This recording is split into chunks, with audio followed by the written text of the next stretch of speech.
Bonjour à toutes et à tous.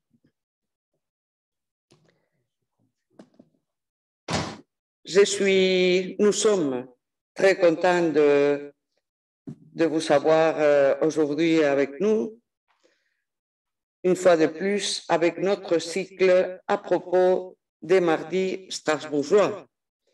Vous savez que ce cycle est né parce que nous trouvions que l'éloignement entre le Parlement et la population de Strasbourg est plutôt grand. Et nous souhaitions combler ces clivages entre les citoyens et citoyennes et cette institution dans laquelle nous travaillons, c'est-à-dire le Parlement. Nous avons cherché différents sujets d'intérêt pour tout le monde et, entre autres, nous avons trouvé un qui est, à notre avis, de majeure importance et qui sont les prix Charlemagne. À ce propos, nous avons trouvé une personne, un prof, on peut dire un prof, qui a cofondé et qui dirige en ce moment l'association pour le service civique européen, qui a été lauréat du prix Charlemagne de l'année 2020. Alors, ma responsabilité pour présenter cet événement, je voudrais la passer à mon collègue Evangelos Gintersos. Il est assis à ma gauche. Il a chaud parce qu'aujourd'hui, il fait énormément chaud à Strasbourg et c'est lui qui va travailler comme modérateur pendant toute la conférence et qui va aussi présenter d'une manière plus détaillée que la mienne à notre ami Monsieur Benjamin Sibyl, qui est ici avec nous. Alors, Evangelos, je te laisse expliquer tes fonctions et je te remercie. Merci, Rosa. Merci. Avant de laisser la parole à notre invité, j'aimerais les remercier aussi de ma part. Donc, Rosa a dit que je m'appelle Evangelos. Je rajoute Gintersos, comme ça, tout le monde a compris que je suis grec. Mais, donc, je suis de la même unité service conférence et service aux visiteurs à Strasbourg, au Parlement européen. Et à notre côté, c'est Sina, une collègue et ex-stagiaire, il faut dire, parce que ça existe. Et nous pouvons parler des stagiaires prochainement. Et Léa aussi, qui est notre stagiaire, mais que nous devons la remercier particulièrement parce que c'est elle qui nous a proposé notre invité de ce jour, qui par ailleurs, moi, je ne connaissais pas du tout ce que ça veut dire. Je cherchais service civique à l'échelle européenne. Je me dis, ok, je sais ce que c'est le prix Charlemagne pour la jeunesse. C'est un prix européen, heureusement que je sais ce que c'est, sinon pourquoi travailler ici? Mais quelle mouche t'a piqué, Benjamin, de te lancer dans ce projet-là? Je hâte d'écouter tes explications et après, ne t'inquiète pas, on va te poser des questions tout au long de cette heure que nous avons devant nous. Maintenant, je m'adresse à tous ceux qui sont connectés sur leurs ordinateurs, qu'après la présentation plutôt de notre invité sur ses activités, surtout sur le prix Charlemagne et le service civique européen, vous pouvez lui poser des questions parce que j'imagine que vous êtes intéressé de passer 6 mois à peu près dans un autre pays en Europe. Alors, vous posez des questions, mais comme Roger vient d'expliquer que je suis le modérateur, et alors d'habitude, les modérateurs, ils ont un rôle de méchant, c'est-à-dire ils contrôlent le débat. Bon. Ma méchanceté se limite à demander aux participants, à ceux qui posent des questions, s'il vous plaît, ne posez pas de questions plus d'une minute, si vous pouvez. Mais on ne va pas vous couper la parole si vous voulez faire une remarque ou autre chose. Et je vais demander à notre invité aussi de ne pas répondre plus de 3 minutes. Bon, comme ça, très bien. Et comme ça sera une opportunité pour les participants à cette conférence de pouvoir poser des questions. Je n'ai plus rien à dire, donc je laisse la parole à Benjamin. Est-ce que je pourrais poser bien sûr. une remarque? N'oubliez pas qu'à partir de demain, cette conférence sera sur YouTube. Alors, ne la cherchez pas à 9 h du matin. Laissez-nous quand même un tout petit peu de répit. Mais en tout cas, demain dans la journée, cette conférence sera sur notre canal YouTube et vous pouvez la voir et la revoir. Et en fait, il faut que je vous dise qu'il y a beaucoup de gens qui font ça, qui revoient la conférence le jour après, parce que bon, l'heure n'était pas bonne, c'est l'heure du dîner, etc. Et maintenant, allez-y, Monsieur Sibyl, racontez-nous.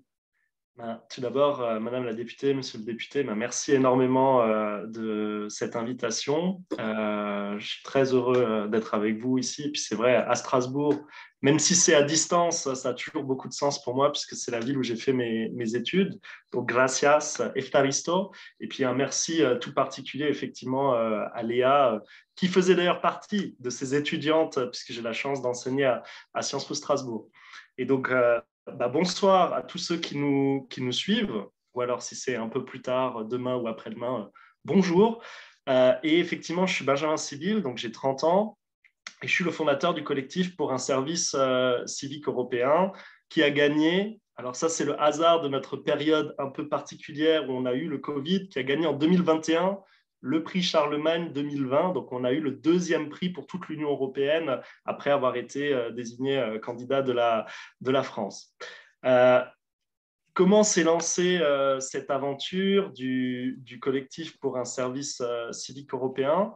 Moi, j'ai grandi pas très loin de Strasbourg, en Moselle, dans une petite ville qui s'appelle Sarreguemines et qui a la particularité d'être sur la frontière allemande, dans cet espace que se sont disputés pendant quelques siècles la France et l'Allemagne, puisque les gens parlaient allemand chez nous initialement. Et je pense que le fait d'avoir grandi dans cette région un peu particulière de l'Europe, c'est ce qui a nourri en fait cette idée. Quelle était l'idée et qu'est-ce qui a motivé à lancer cette association qui aujourd'hui retrouve à peu près une 50aine de bénévoles très actifs dans toute l'Union européenne. On a une 15aine de nationalités et puis une dizaine de permanents, salariés, stagiaires, services civiques et autres, qui essayent en fait de faire vivre ce rêve, de permettre un jour à tous les jeunes de l'Union européenne de se rendre dans un autre pays de l'Union européenne à travers des activités d'intérêt général. Alors évidemment, quand on a commencé à se mobiliser sur le sujet en 2018, on ne l'a pas fait à partir de rien, puisqu'il existe aujourd'hui un instrument qui s'appelle le Corps européen de solidarité, et donc qui permet déjà à environ 50 000 jeunes chaque année dans notre Union européenne de se rendre dans un autre pays et d'être intégralement pris en charge pour faire des activités d'intérêt général.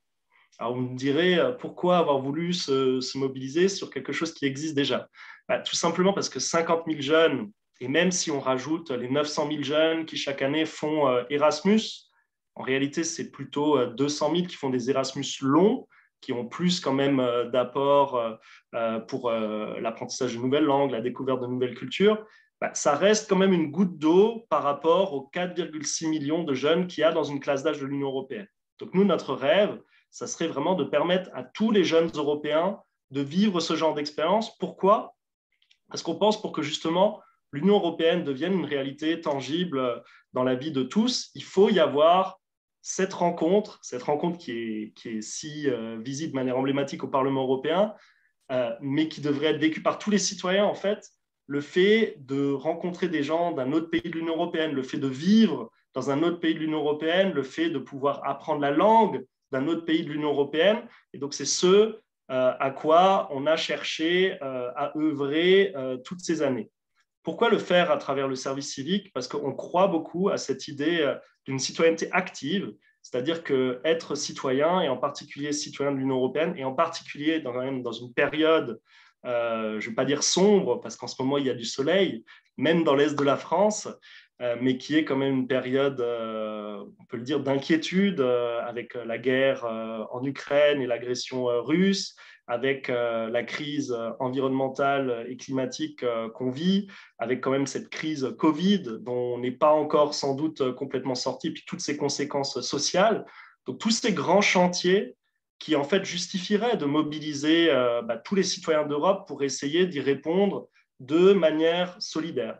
Et donc notre idée, ça serait en fait de joindre, si vous voulez, l'utile à l'agréable, permettre à tous les jeunes d'aller découvrir un autre pays, ce qui est quand même une expérience très formatrice, souvent qui est même un moment, on va dire, qui permet aux gens de changer un peu dans leur vie. Enfin, en tout cas, beaucoup de nos bénévoles sont dans ce cas-là. Et en même temps, de se rendre utile sur le terrain en accomplissant des missions d'intérêt général. Et donc, en fait, le projet pilote qu'on a testé à partir de 2020 et qui nous a valu le prix Charlemagne, je reviendrai un peu sur les conséquences de ce prix un peu plus tard. Ce projet pilote, il consistait à permettre à des jeunes de faire ce qu'on appelle un service civique national, qui est un instrument qui n'existe pas dans beaucoup de pays, malheureusement. Ça existe en France, où il y a 200 000 jeunes qui le font chaque année. Ça existe en Allemagne, où il y a 120 000 jeunes qui le font chaque année. Ça existe en Italie, où il y a 60 000 jeunes qui le font chaque année. Au Luxembourg et en Autriche, mais pas dans les autres pays de l'Union européenne. Et donc, de commencer en faisant une expérience chez soi, où c'est peut-être plus facile de démarrer dans un cadre, on a l'habitude, où il y a aussi le tissu associatif qui permet d'aller chercher les jeunes pour ce genre de mission d'intérêt général, et donc se préparer 6 mois chez soi pour ensuite seulement continuer dans un autre pays de l'Union européenne en faisant 6 mois ou plus de corps européen de solidarité. Donc, si on veut, on a construit en fait un espèce de parcours intégré qui prend les jeunes chez eux et qui les amène progressivement vers la mobilité européenne. Et ce qui était assez incroyable, dès cette toute première promotion qu'on a fait à Metz en septembre 2020 avec une association qui s'appelle Unicité, qui a la particularité d'avoir lancé le service civique en France, c'est que le fait de faire 6 mois chez soi, 6 mois dans un autre pays de l'Union, ça nous a permis de créer des groupes mixtes, ce qu'on appelle des promotions. Et en fait, on avait donc 24 jeunes qui, pendant 6 mois, étaient formés de 12 jeunes français, donc des jeunes de Metz qui étaient chez eux, et qui se préparaient et qui, tous les jours, s'engageaient et vivaient avec 12 jeunes venus d'autres pays de l'Union européenne. La première fois qu'on l'a fait, il s'agissait de 6 Italiens, 5 Allemands et 1 Belge. Et puis, au bout de 6 mois, ces 12 Français qui s'étaient préparés chez eux dans ce cadre très européen, ils se sont eux-mêmes rendus, en l'occurrence pour l'essentiel en Italie, s'engager aux côtés de jeunes Italiens qui, eux, au bout d'un moment, sont aussi partis, et ainsi de suite. Donc, on a un système de vase communicant et, entre guillemets, tous les jeunes, avec ce système, ils sont à la fois hôtes quand ils commencent et qu'ils accueillent ces jeunes qui sont venus d'un autre pays, et puis après, eux-mêmes, ils deviennent un peu ambassadeurs, une fois avoir vécu ces 6 mois chez eux, et ils se rendent dans un autre pays où ils sont accueillis sur place, toujours pour faire des missions d'intérêt général. Peut-être très brièvement, quel genre de missions sont faites dans ce cadre-là? C'est toutes celles qu'on retrouve dans le cadre du service civique, dans le cadre du corps européen de solidarité. Donc, ça peut être du travail avec des personnes âgées, par exemple dans les maisons de retraite. Ça va être des missions environnementales. Là, on en a une, par exemple, à Malte, qui consiste à s'engager dans un sanctuaire pour oiseaux. Ça peut être des missions pour accueillir les réfugiés ou les migrants. C'est beaucoup le cas en ce moment en Europe de l'Est. Donc, toutes ces missions qui servent en fait à la fois aux communautés locales et qui font vivre la solidarité de fait qui était appelée par les pères de l'Europe.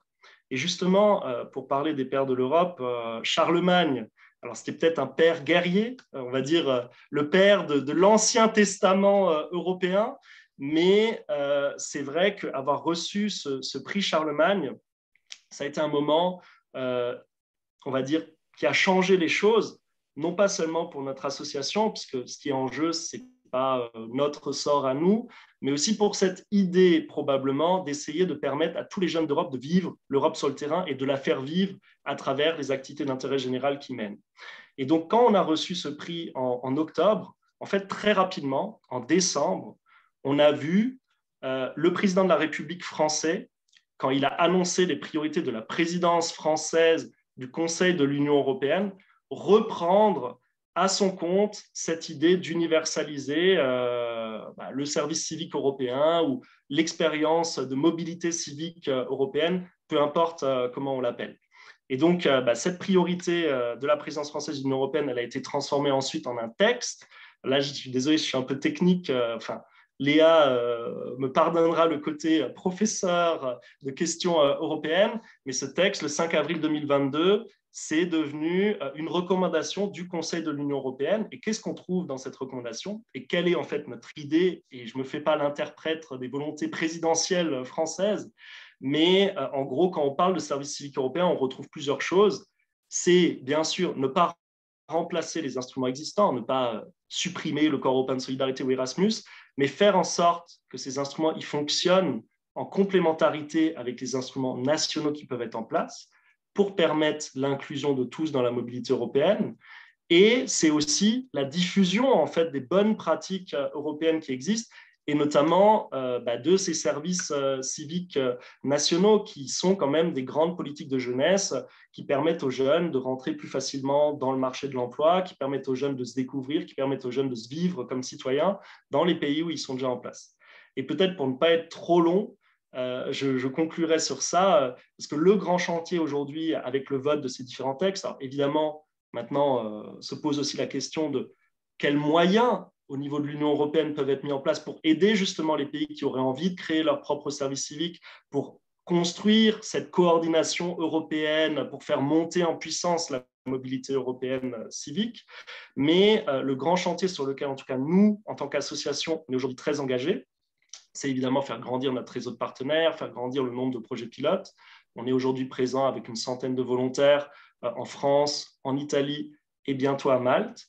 Et probablement c'est sûr d'ailleurs à ce stade, cette année en Allemagne et aussi en Autriche, donc il y a des pays qui ont un service civique, mais c'est en fait surtout la création à partir de rien et le lancement de projets pilotes de services civiques nationaux dans les pays où ils n'existent pas. Et là, je me tourne vers vous parce qu'on a eu le 3 mars avec l'ambassade de France à Athènes, un grand événement dont le sujet était cela. Donc, à la fois cette annonce du président de la République et l'idée de pourquoi pas voir émerger en Grèce une forme d'engagement volontaire à temps plein des jeunes Grecs, mais dans le cadre d'une dynamique européenne, donc commencer chez soi et puis après continuer dans un autre pays. Et puis le 21 juin, on aura la même chose à Madrid, donc évidemment l'Espagne, grand pays démographique européen, tout comme la Grèce, père ou mère de l'Europe suivant les vues. Et aujourd'hui, on s'efforce à cette diffusion de ce modèle et de ce projet associatif. Vous avez été parfait, on a tout compris, mais moi, je voudrais, je crois que Evangelos. Oui. Pardon, je m'excuse. Ah non, non, mais tu peux parler. Non, non. Ça y est, parle. Oui, parce que, tu vois, Benjamin, on est en concurrence. Qui va te féliciter en premier? Alors, moi, personnellement, j'étais impressionné par la présentation. Avant de savoir, je viens d'apprendre ce que c'est le service civique européen.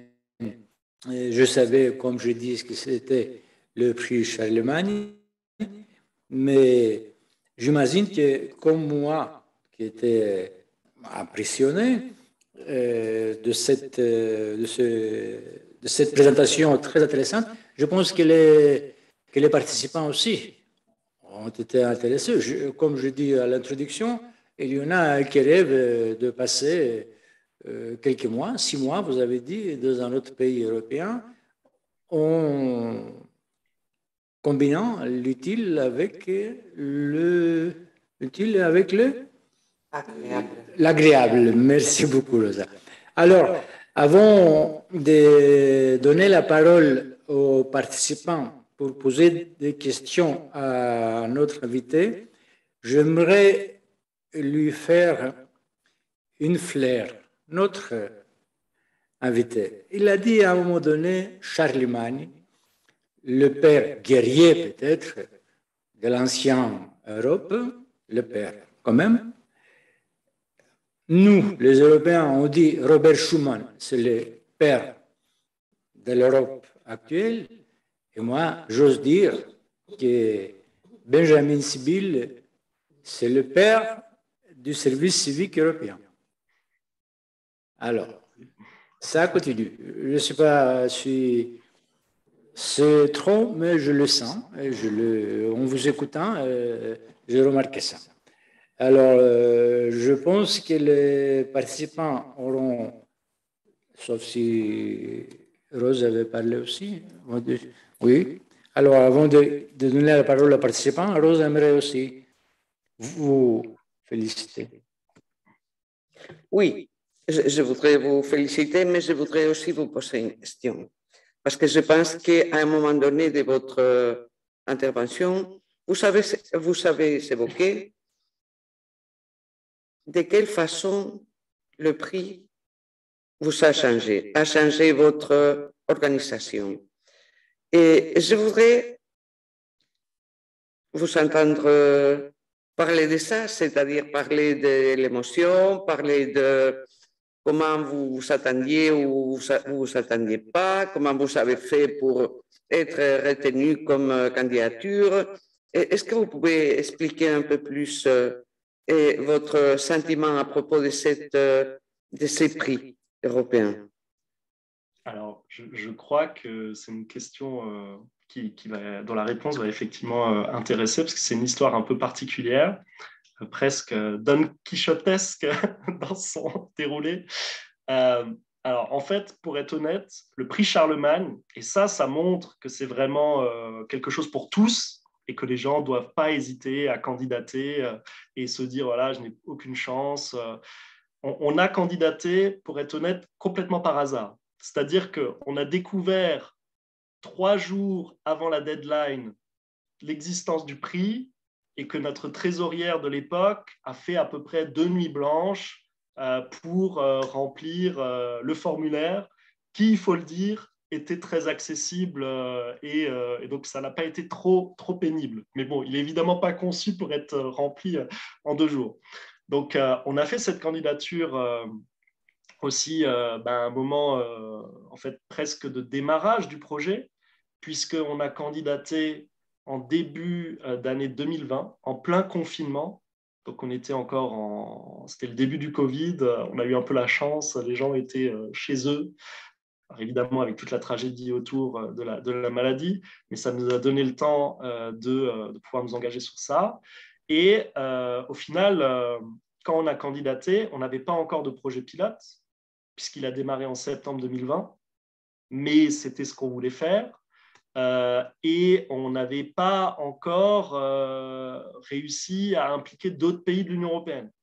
Et au final, quand on a reçu le prix en octobre 2021, on avait déjà commencé à monter en nombre de volontaires, puisqu'on était déjà à 3 promotions dans 2 pays, et donc ça avait déjà démarré.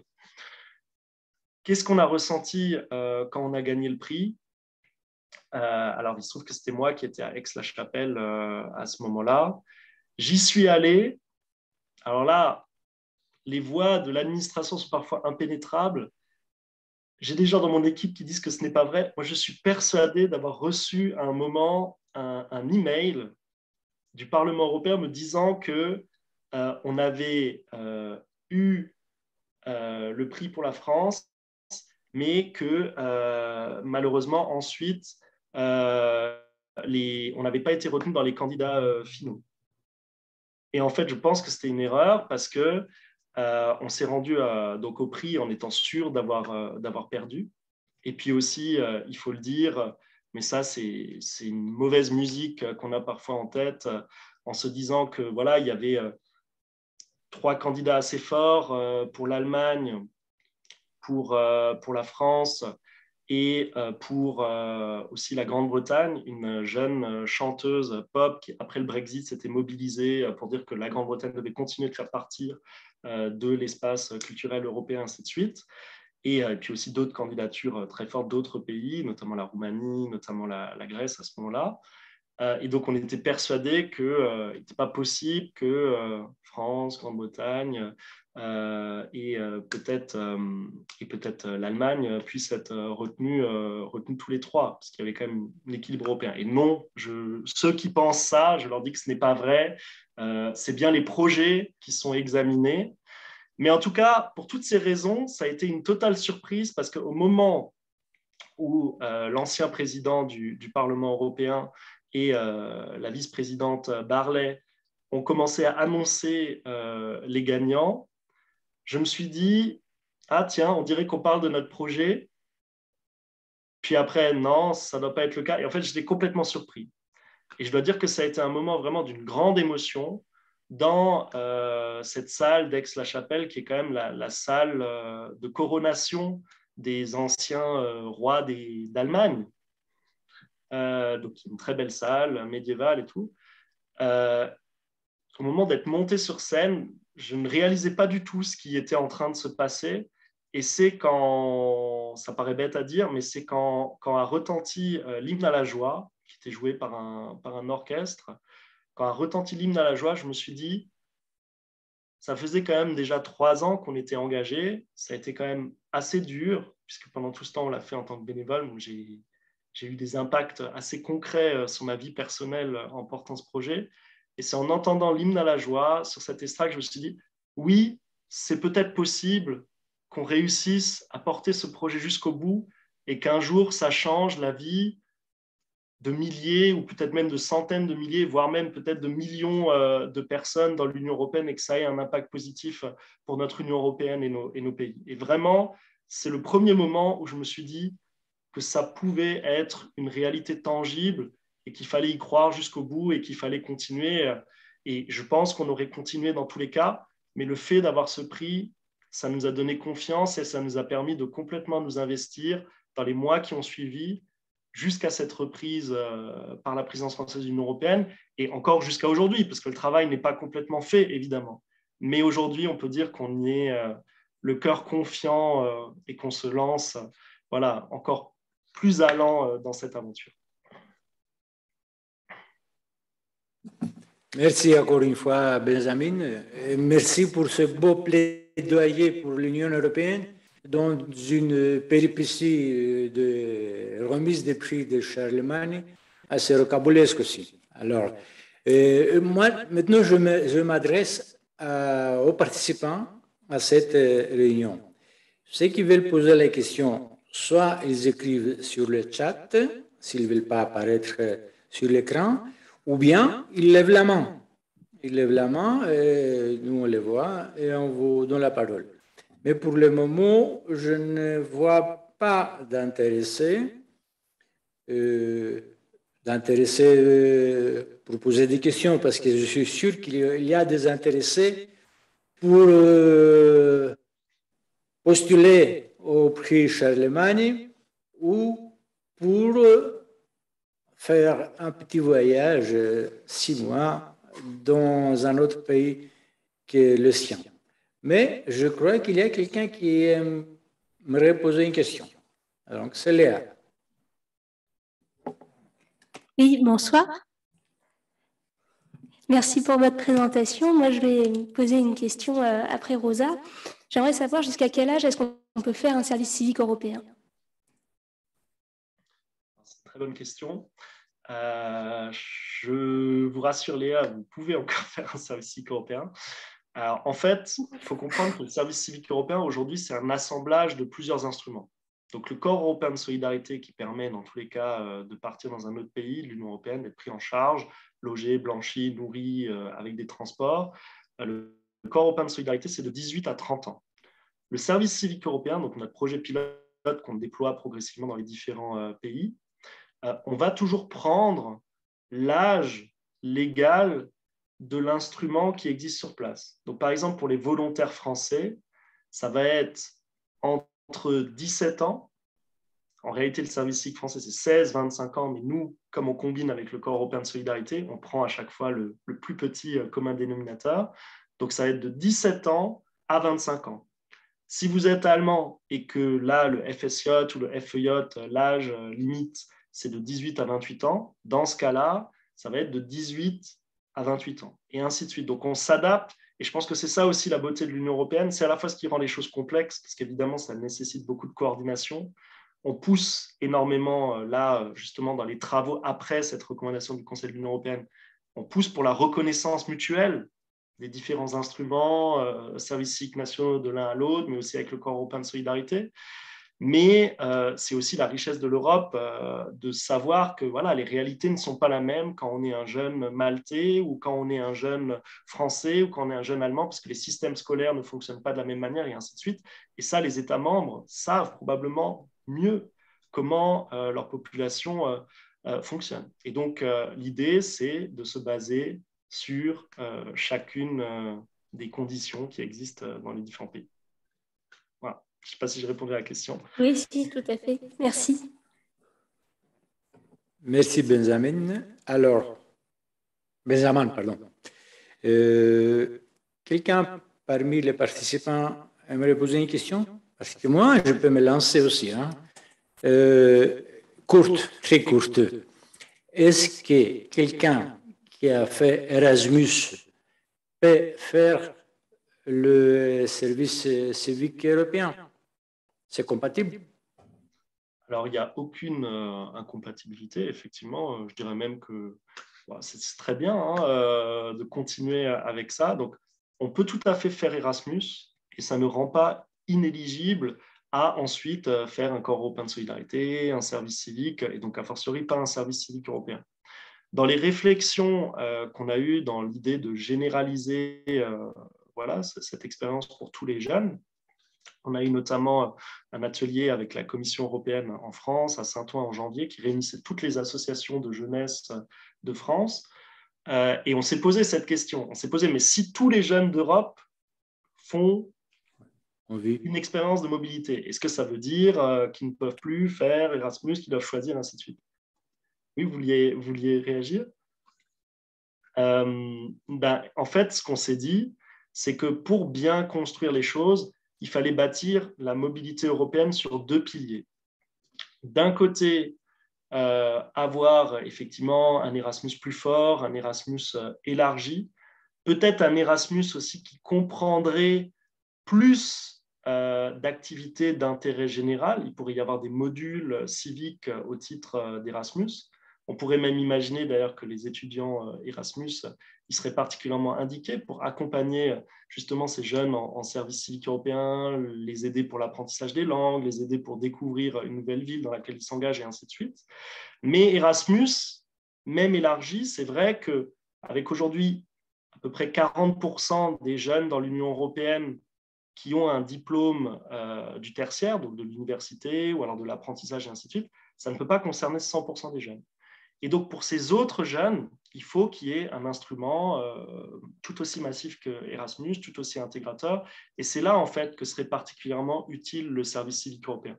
Maintenant, je pense que si on s'imagine l'Europe de demain, où il y a ces 4,6 millions de jeunes qui passent ces 6 mois minimum dans un autre pays de l'Union européenne, eh bien, ça pourrait être tout à fait naturel d'envisager qu'ils commencent peut-être un peu plus jeunes avec un service civique européen, avec une activité d'intérêt général, parce que c'est là aussi qu'elle est peut-être la plus porteuse quand on se découvre, quand on essaye d'avoir sa première expérience professionnelle, et ainsi de suite. Et puis peut-être que ces jeunes, justement, en se construisant et en faisant ensuite leurs études, ben là, Erasmus est une expérience tout aussi fondatrice. Mais je pense vraiment qu'il y a une complémentarité entre les deux, que l'un amène à l'autre ou inversement. Oui, oui, bien sûr. Merci beaucoup, Benjamin. Alors, Benjamin, il y a quelque chose qui me vient à la tête. Parce que, vrai ou faux, on parle de service civique pour opposition, même si c'est entre guillemets, au service militaire. Mais en ce moment où tous les tambours de guerre résonnent dans notre continent, qu'est-ce que vous pensez de cette question? Parce que je vois aussi, bon, je regarde la télé comme tout le monde, les annonces du gouvernement français à propos du service militaire sont vraiment très prenants. Et Et c'est peut-être le moment, parce que j'ai lu aujourd'hui une nouvelle selon laquelle les dépenses militaires dans notre Europe auraient augmenté plus d'un 129%, je crois me souvenir. Alors, c'était tellement peu avant. Oui, c'était tellement peu, oui, il a raison, Evangelos. Mais qu'est-ce que vous pensez de cette opposition et comment pourraient survivre les deux services ensemble, puisque vous avez parlé de complémentarité. En ce moment, et le service militaire, il paraît qu'on va avoir besoin de ces contingents de jeunes pendant un certain temps. Je ne saurais pas dire combien, mais comment convivre oui, avec le service civique. Qu'est-ce que vous pouvez en dire? Vous avez dit le mot essentiel, c'est complémentarité. Moi, je ne serai jamais le premier justement à pointer du doigt l'expérience militaire. Il se trouve que je suis aussi lieutenant de réserve dans l'armée française. Donc moi-même, je suis engagé militairement, ce qui d'ailleurs ne m'a pas empêché de porter le service civique européen et notre association, bien au contraire. Mais le service militaire, c'est ma conviction en tant que soldat, je peux le dire. C'est une expérience qui est extrêmement formatrice. C'est effectivement un moyen, si on pense au danger de voir réémerger des menaces très actuelles de guerre conventionnelle en Europe, c'est le moyen quand même de mobiliser des contingents importants, même si la plupart des armées d'Europe sont passées quand même à un modèle professionnel qui est à certains égards plus adapté à la guerre moderne. Néanmoins, je suis convaincu que l'expérience militaire n'est pas forcément adaptée à être proposée à l'intégralité de la population.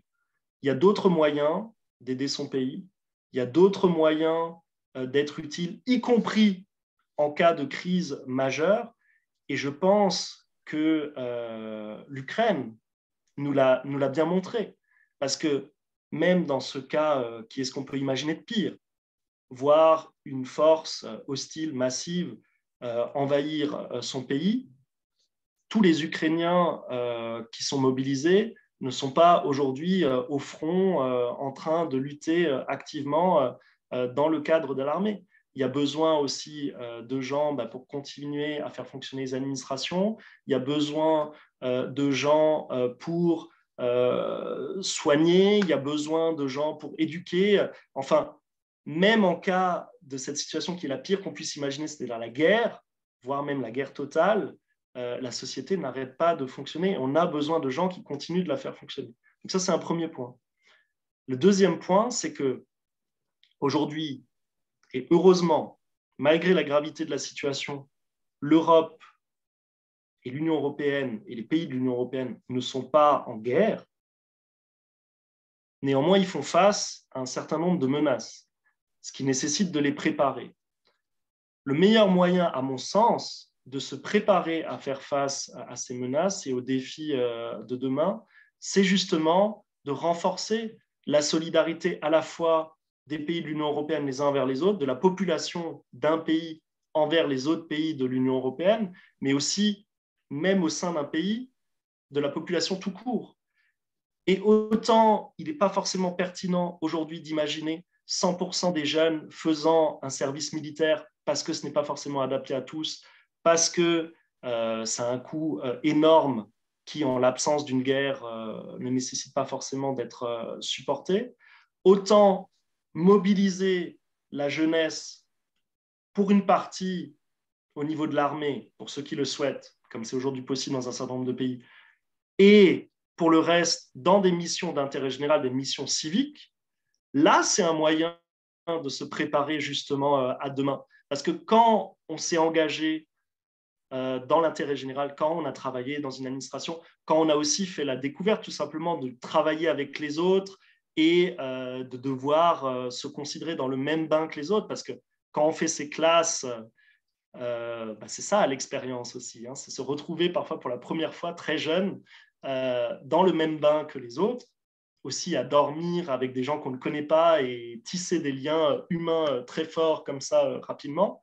Quand on a eu cette expérience-là, et on peut l'avoir dans le cadre du service civique, quand on a eu cette expérience-là, la société à la fin en ressort renforcée parce qu'elle a des jeunes gens qui ont acquis en maturité, qui ont développé des compétences qui sont utiles à l'ensemble de la société et qui surtout se sentent plus solidaires les uns des autres.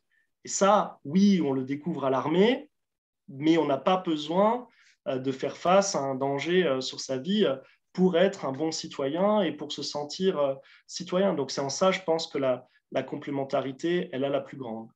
Le service civique européen, il permettrait de préparer l'Europe à se sentir unie au niveau de sa population et par ailleurs, au niveau de ses citoyens individuels, elle leur permettrait peut-être de développer ces compétences qui, si un jour cela devenait nécessaire, pourraient être aussi utiles dans un cadre militaire. Mais j'espère qu'on n'en viendra jamais là. Et peut-être que justement, en ayant une société plus soudée, en ayant une société plus solidaire, en ayant une société où on répond à tous les besoins qui aujourd'hui deviennent prégnants dans beaucoup de pays, et ben peut-être que ça fera diminuer aussi le risque d'en venir aux armes. En tout cas, c'est ce que je souhaite de tout mon cœur.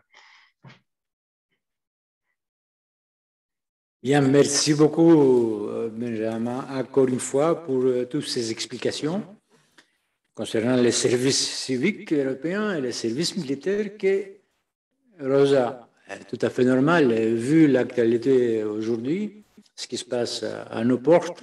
On se pose des questions. Il y a des pacifistes, il y a des militaristes, il y a anti-guerre, il y a pro-guerre. Et vous êtes assez complémentaires. Donc, merci beaucoup. Alors, est-ce que parmi les participants, il y a un qui veut lever la main pour poser la question? Sinon, moi j'ai des questions. Moi aussi. Toi aussi? Alors, puisque tu viens de poser la question, tu permets, je pose la question, après tu poses. Parfait. Alors, tu vois, Benjamin, on se dispute encore depuis le début. Alors, je m'adresse d'abord, avant de te poser la question, je m'adresse aux participants pour les informer que l'Union européenne est présidée tous les 6 mois par un pays membre.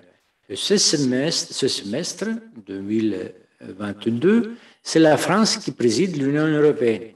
Beaucoup le savent, mais peut-être beaucoup ne savent pas que le président de la République française, quand il a prononcé un discours au Parlement européen pour le début de la prise de la présidence, il a évoqué la jeunesse. Tout à fait normal. Alors, en cherchant de mes papiers aujourd'hui, je me suis dit, tiens, c'est un hasard. J'ai vu qu'il a parlé aussi, pas seulement de la jeunesse, mais du service, je viens de l'écrire, du service civique qui dépasserait les frontières et verrait les Français passer 6 mois à l'étranger. Alors, Benjamin, ça vous rappelle quelque chose? Oui, on était effectivement très, très heureux de voir cette idée faire son chemin. Et je pense que c'est ce que, en tant que membre de la société civile, on est toujours très fiers de réussir à faire des choses sur le terrain, mais on est aussi conscient, vous allez dire que c'est ma marotte, mais effectivement de la complémentarité et de l'intérêt de pouvoir nourrir les politiques publiques et les décideurs publics. C'est vrai que depuis l'annonce du président en décembre, on a pu aussi continuer les échanges avec les autorités françaises, mais aussi européennes ou même d'autres États membres pour tenter d'alimenter, on va dire, les réflexions sur la pertinence de cette politique.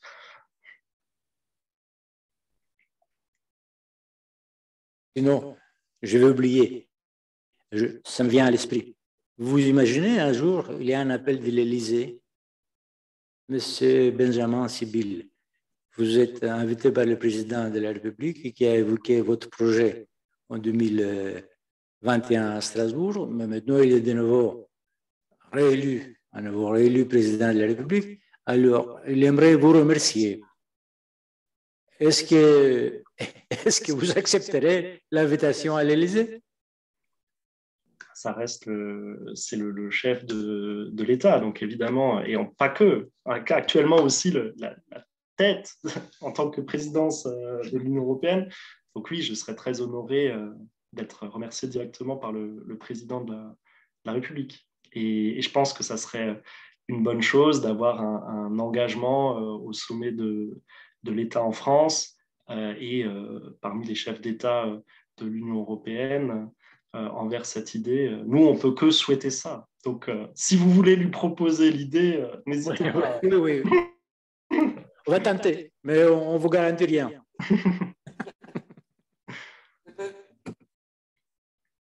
Alors, moi, il y a quelque chose qui me tourne dans la tête, qui me tourlupine. Vous avez évoqué une série de domaines dans lesquels, selon votre opinion, il serait souhaitable ces services civiques européens.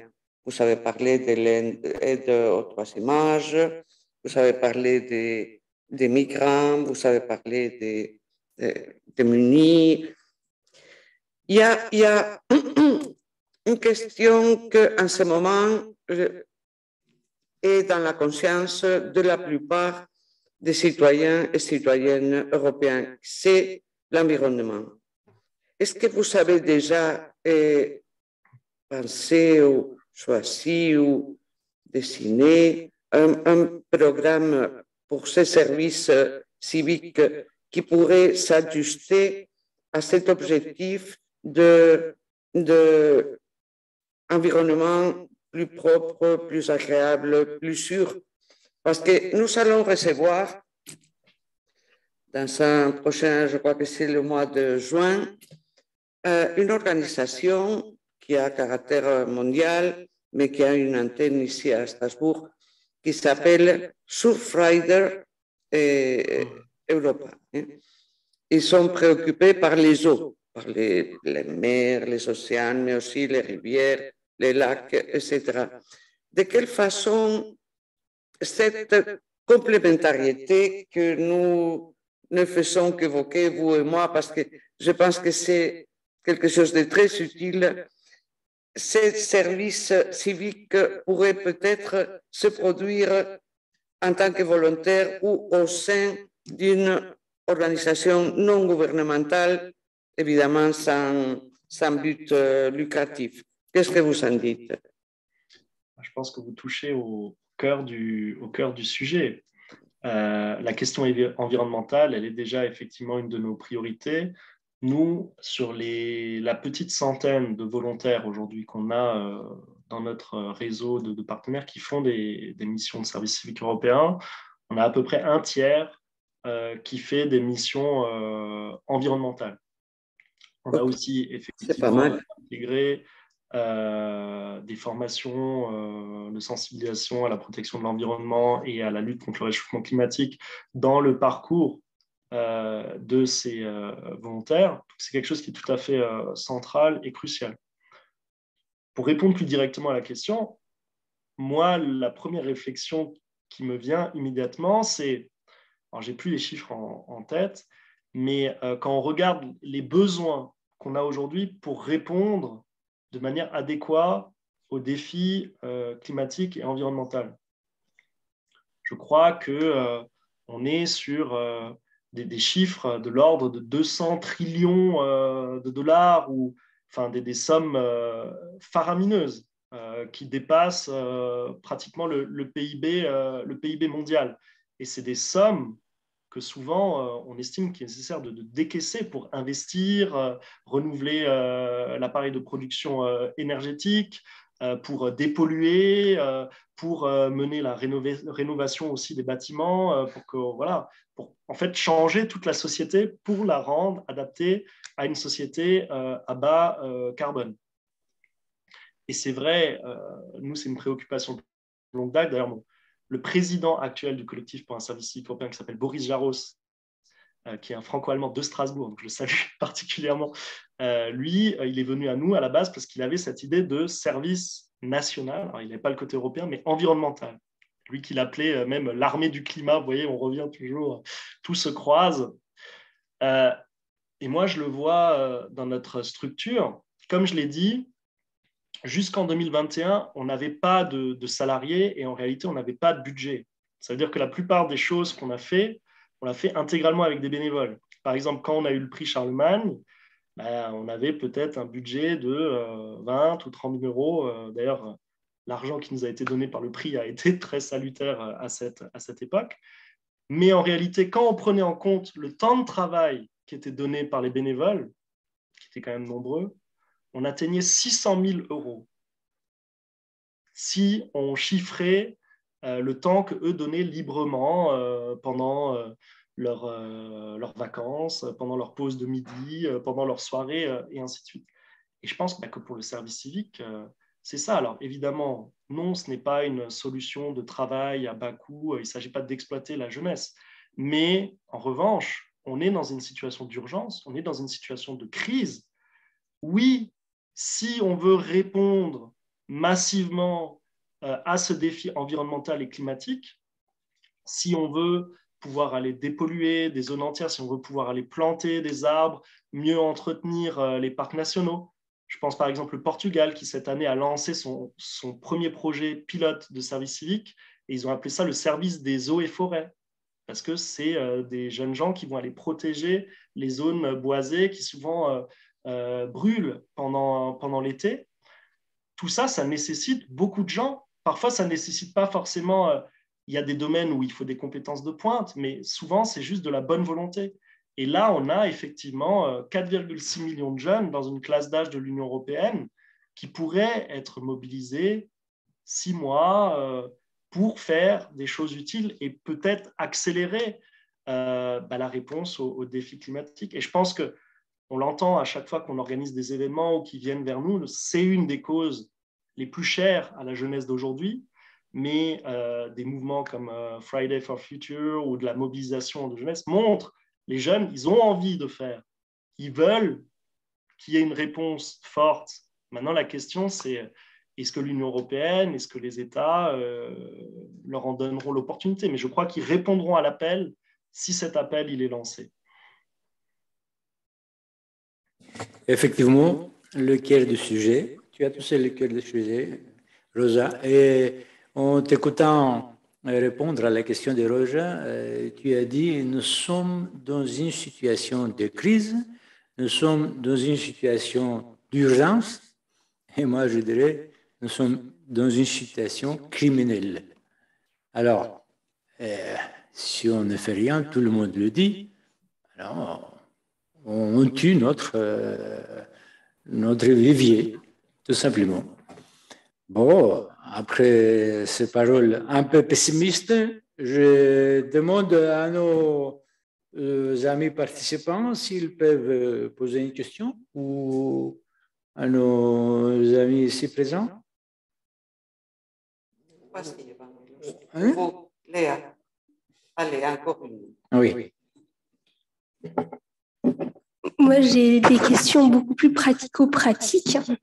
Je me demande, quand on fait un service civique européen, est-ce qu'on touche une indemnité? Est-ce qu'il y a des aides pour se loger, pour se rendre sur le lieu du service civique? Parce que quand c'est du côté français, peut-être que c'est relativement facile de s'organiser, mais partir pour 6 mois à l'étranger, pas forcément. Alors, quel accompagnement? Voilà, je vous laisse répondre. Alors, comme je l'indiquais, l'idée, c'est de... Ça, je comprends la question de Léa parce qu'elle est jeune et elle pense le faire. Moi, je ne pourrais jamais poser une question comme ça parce que je ne suis pas jeune. On pourrait imaginer un service civique européen pour tous les âges. Après tout, pourquoi le limiter à la jeunesse? On s'était dit peut-être que voilà, pourquoi pas mobiliser aussi les retraités pour donner, peut-être pas à temps plein, mais quelques heures pour passer les connaissances d'une génération à l'autre, pour resserrer le fossé intergénérationnel. Mais Mais pour répondre à la question, donc, comme j'ai déjà indiqué, l'idée, c'est de construire un parcours, de construire une articulation entre plein d'instruments qui ont tous leur spécificité. Ça veut dire que concrètement, quand le jeune démarre et qu'il est dans son pays, il est soumis à l'instrument qui est en place dans son pays. Donc, par exemple, si on prend l'exemple d'un jeune Français, le service civique français, un volontaire, va toucher à peu près 580 € par mois d'indemnité, plus la prise en charge de sa sécurité sociale, ce qui va lui permettre de s'engager à temps plein, entre 28 heures par semaine, de s'engager à temps plein pour faire des missions d'intérêt général. Donc pendant les 6 premiers mois où le jeune Français est chez lui, c'est ce régime qui va s'appliquer. Nous, sur ça, on va rajouter un certain nombre de formations, dont certaines qualifiantes. On va rajouter des cours de langue pour le préparer au départ. Quand il va partir, dans la plupart des cas, dans certains cas, ça va se complexifier, mais dans la plupart des cas, dans la phase de mobilité européenne, on va prendre ce système du corps européen de solidarité, que j'ai déjà mentionné. Et donc là, on est, en tant que volontaire, intégralement couvert pour la nourriture. On est logé, donc on n'a pas besoin de chercher son logement. Donc nous, tous nos volontaires, dans tous les cas, même si on ne le fait pas dans le cadre du corps européen de solidarité, parce que ça nous arrive aussi d'utiliser les systèmes de services civiques nationaux, on n'a pas besoin de chercher son logement. On a une petite indemnité dite argent de poche. Par exemple, en France, pour un Allemand qui viendrait en France, c'est à peu près 180 € par mois, donc qui permet quand même d'avoir un peu pour les loisirs, pour faire le week-end. On est pris en charge pour le transport local et on est pris en charge, évidemment, pour le transport initial et final, c'est-à-dire venir d'Allemagne, venir de Grèce, ça peut même être parfois une prise en charge conséquente, venir de Polynésie pour aller s'engager en Pologne, oui, c'est pris en charge. Et là, ça coûte plus cher, mais c'est pris en charge par l'Union européenne. Là où ça peut être un tout petit peu plus compliqué, c'est que comme cette politique, elle reste à construire et que cette articulation, pour l'instant, on l'a fait un peu de manière ad hoc, il faudrait que ça devienne une vraie politique publique officiellement endossée par l'Union européenne. C'est déjà partiellement le cas dans les déclarations, mais pas encore, on va dire, dans la mécanique administrative. Et puis après, il y a tous ces pays où on prévoit de s'implanter cette année. J'ai mentionné la Grèce, j'ai mentionné l'Espagne, c'est aussi la République tchèque, l'Estonie, la Roumanie. Et aujourd'hui, il n'y a pas de service civique national. Donc, un jeune grec ou un jeune espagnol, normalement, il ne peut pas s'engager à plein temps dans des activités d'intérêt général ou faire du bénévolat à plein temps et recevoir, comme en France ou en Allemagne, en Italie, une petite indemnité pour pouvoir le faire l'esprit serein. Et donc, dans ces cas-là, quand on lance le projet pilote, pareil, pour l'instant, on assemble de briques et de brocs, c'est-à-dire qu'on va essayer de lever de l'argent pour verser une indemnité aux jeunes. Parfois, pour que le projet coûte moins cher, il y a des associations, des villes, des régions, parfois même l'État, qui vont nous aider à loger les jeunes gratuitement, à nourrir les jeunes gratuitement. En tout cas, à faire en sorte que les jeunes soient intégralement couverts pour que, oui, ils donnent de leur temps, oui, ils donnent de leur énergie, mais ils n'ont pas besoin, en plus, de devoir se soucier comment est-ce qu'ils vont faire pour vivre pendant qu'ils font tout ça. Et vous me pardonnerez peut-être le prisme franco-français, mais il y a une parole de la Révolution française, mais qui m'a toujours marqué.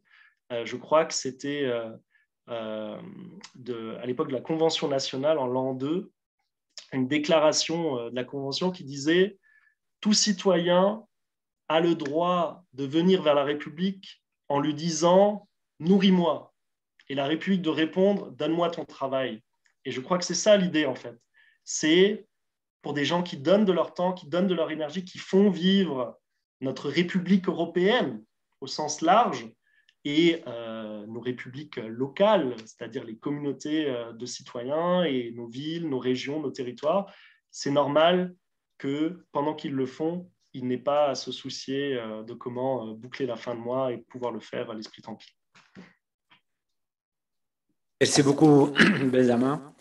Nous arrivons vers la fin de notre heure de conférence une minute encore, juste pour vous remercier encore une fois. Peut-être que ma collègue Rosa pourrait dire quelque chose, mais juste avant, j'aimerais vous souhaiter quelque chose. Est-ce que je peux? Bien sûr. Merci beaucoup. Soyez le père, comme je l'appelais tout de suite, de service civique européen. Comme il y avait des pères fondateurs de l'Europe, comme il y avait un père qui s'appelait Charlemagne en Europe, vous l'avez dit, moi, j'aimerais, après tout ce que j'ai entendu, vous appeler père du service civique européen. Parce que nous ne sommes pas militaristes ici.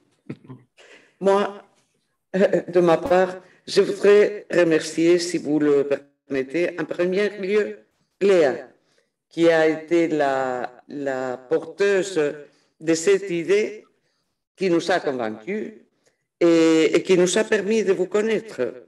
Et je voudrais vous dire que ça a été pour moi un grand plaisir de vous écouter. Je vous laisse un souvenir de cet après-midi, une idée. Parler aux maires de France, les maires des villes et des villages. Vous savez, j'ai été maire dans une autre vie, d'un village de 6 000, 7 000 habitants. Parce que les mairies sont une école de vie pour un service comme celui que vous proposez, incroyable.